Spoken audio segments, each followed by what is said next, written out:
Mites? Mites sexuals? Alguna vegada s'ha escoltat algun mite sexual? Una bona relació sexual sempre ha d'acabar amb l'orgasme i a la vegada. El sexe només és amb penetració. Penetració. No pots sentir atracció per una altra persona si tens parella. Doncs us presentem el projecte Diversex. El projecte Diversex consta de 3 fases: les formacions, el disseny dels tallers i les implementacions. Diversex. A la primera fase vam estar formant-nos i vam conèixer alguns temes sobre la sexualitat, per exemple, els cossos, la diversitat que hi ha, el cicle menstrual, entre altres. A la segona fase ens vam juntar per petits grups i vam començar a dissenyar els tallers que més endavant, a la tercera fase, implementaríem a altres grups de l'institut. Els agents implicats en aquest projecte són Actua Vallès, Institut Montserrat Roig. Diversex. Diversex. Considerem necessari que aquest projecte sobre la diversitat sexual que hi ha formi part del currículum escolar i també compti en l'educació al lleure. Sense dubte, a mi m'ha anat superbé per trencar els tabús que tenia sobre alguns temes de la sexualitat, com per exemple, en el meu cas, la menstruació, ja que, per exemple, no em costa tant parlar-ne.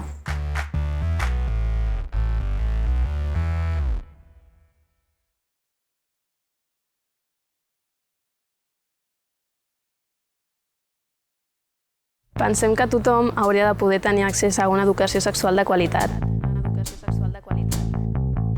Per aquesta raó, les intervencions que van fer havien d'estar dissenyades i adaptades a les característiques del grup, per exemple, l'edat o si tenien diversitat funcional. Hem volgut implementar i expressar tota la informació que teníem a base de l'experiència personal i de la recerca individual, ja fos amb llibres de sexualitat sana, amb experiències personals, amb xarxes socials. Tenint en compte que hem tingut un temps limitat en aquest treball i a més ho hem compaginat amb els altres mòduls, haver-ho fet en grup ha ajudat a l'execució i la implementació del treball de Diversex. I hem volgut no continuar reproduint tot el que té a veure amb prejudicis i estereotips de gènere. Haver pogut tenir un ambient de confiança a classe ha ajudat també a expressar-nos i ens ha ajudat també a poder implementar aquest ambient en un altre grup. Tot i que nosaltres no vam rebre una educació sexual integral per culpa d'aquest sistema masclista i normatiu, volem formar part d'aquest canvi i el projecte Diversex és un pas més per aconseguir-ho.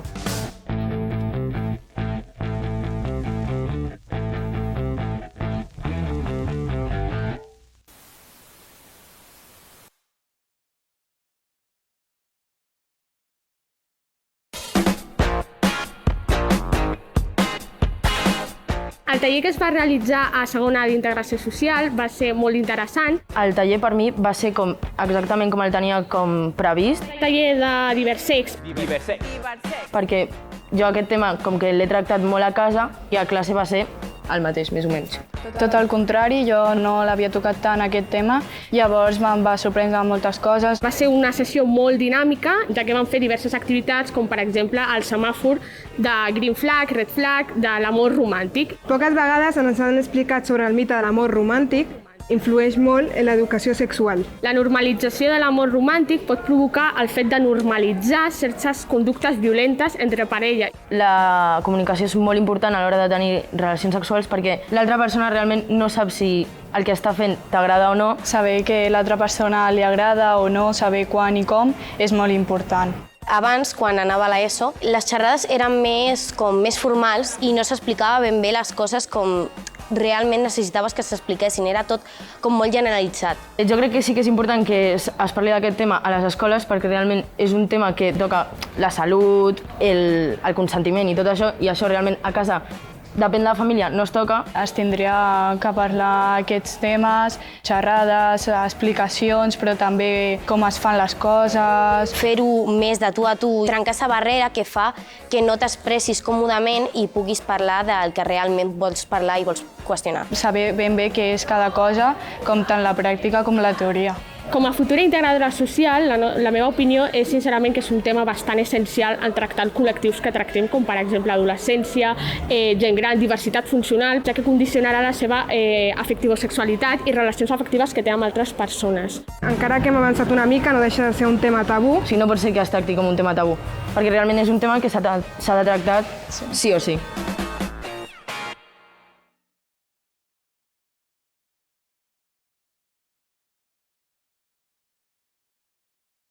Tu! Quan et vas adonar que eres hetero? No ho sé. Ja, jo tampoc. I com s'ho van prendre els teus pares? Segur que va ser difícil. I per què creus que ets hetero? No ho sé. Creus que això et passarà? Sí, potser és una etapa. Et sembla normal que t'ho preguntis si ets hetero? Probablement no, però les persones que no ho són segurament s'han trobat amb moltes d'aquestes frases al seu dia a dia. No hem de permetre que això es normalitzi. Què és per tu la sexualitat? Coitocentrisme? No. Penetració? Em sembla que no. Dominació i submissió? Contacte només físic? Relacions cis-heterosexuals? Amor? Potser sí, o potser no. Exclusivitat? No m'agrada l'exclusivitat. Ja. I després de diversex? Diversex. Ja ho sé. Altres pràctiques sexuals? Clar, com per exemple petons, carícies, paraules, abraçades. Diversitat? Clar, poliamor, alliberació sexual. Atracció, clar, desig. Clar que sí, és fonamental. Però també respecte, sobretot, és molt important. La igualtat, l'empoderament. Autoplaer. Hem de tenir en compte el consentiment. I el plaer compartit, clar. Les emocions. Què et sembla la confiança? I tu què? Et trauràs les cadenes?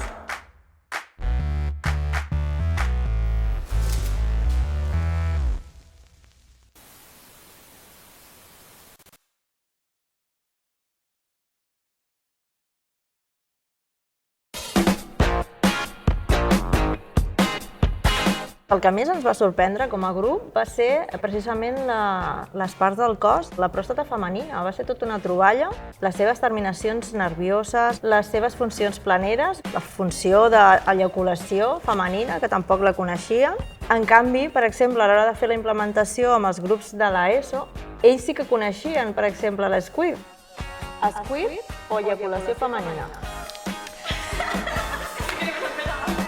El clítoris femení, un altre desconegut. Pensem que només és un petit botonet que tenim allà perdut.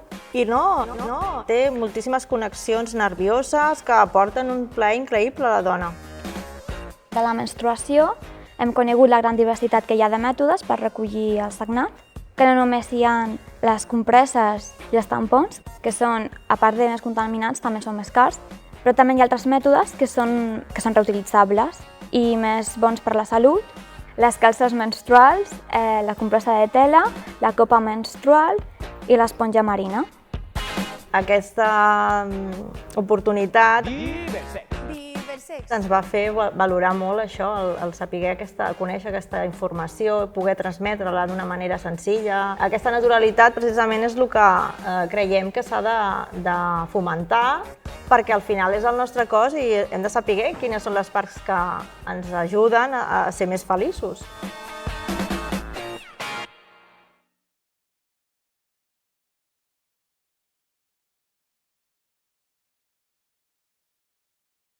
Mantenir relacions sexuals és introduir un penis? Penetració. Coitocentrisme. L'educació sexual que nosaltres vam rebre a l'ESO no va ser pas un viu el plaer, l'autoconeixement, comunica't amb les persones, sinó que va ser des d'un vés amb compte que pots pillar una ITS i et pots quedar embarassada. I la formació que hem rebut amb Diversex ha sigut més de poder comunicar-se, tenir autoconeixement, viure el plaer d'una manera plena.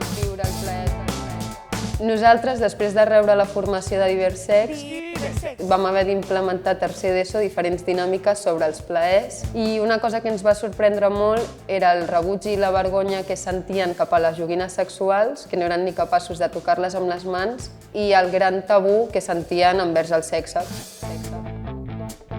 La virginitat és un concepte que afecta les nostres relacions sexuals i fomenta el coitocentrisme. anul·lant així les altres relacions sexuals. Això ens fa pensar que la masturbació, el sexe oral, el petting o els preliminars tenen menys importància a l'hora de mantenir relacions sexuals.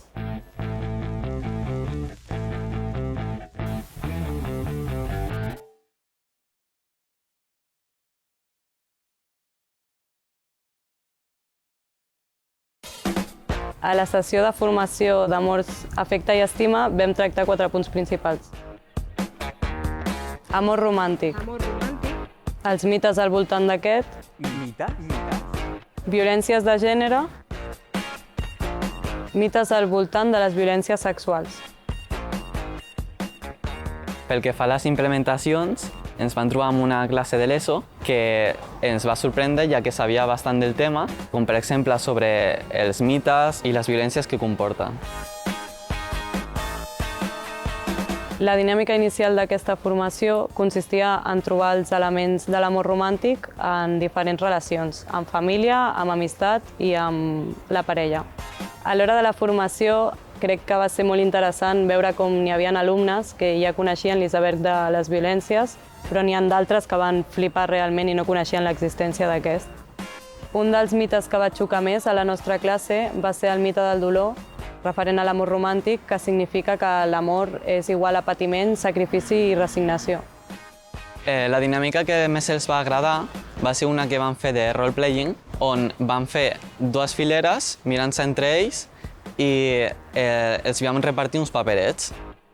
I feien un pas endavant per parelles i havien d'actuar conforme el que posaven en el seu paper. Amb aquesta activitat el que es treballava era sobre els mites de l'amor romàntic i les violències masclistes.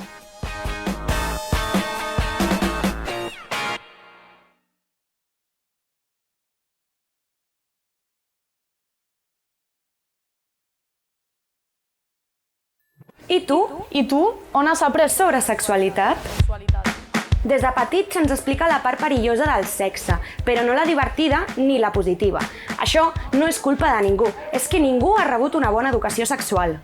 Quan diem que només se'ns parla de la part perillosa, ens referim a les ITS, als embarassos no desitjats, etc. Està clar que tant els condons externs com interns es prevenen d'algunes ITS. Però no són els únics mètodes de prevenció que hi ha. Anar al ginecòleg, a l'uròleg, ONGs que fan proves ràpides, anar a fer-se anàlisis de sang, també són una bona manera de tenir cura de la nostra salut sexual. Així com el tractament preventiu del VIH, la PrEP, i la PEP, que és, una vegada ens hem exposat al virus. Ja sabem que de vegades fa por anar al ginecòleg a mirar-se, pels possibles resultats que ens podem trobar. Però això només segueixen sent estigmes i prejudicis que a dia d'avui tenen les ITS, ja que la majoria d'aquestes tenen cura mitjançant un tractament mèdic. Per cert, la majoria de mètodes anticonceptius no prevenen de les ITS, només dels embarassos. I la pastilla del dia després no és una pastilla abortiva, només retarda l'ovulació. Ja, però només te la pots prendre 3 vegades a la vida, no? Que no, mai, que això és un mite. Te la pots prendre més de 3 vegades a la vida, però no la utilitzis com el teu mètode anticonceptiu habitual.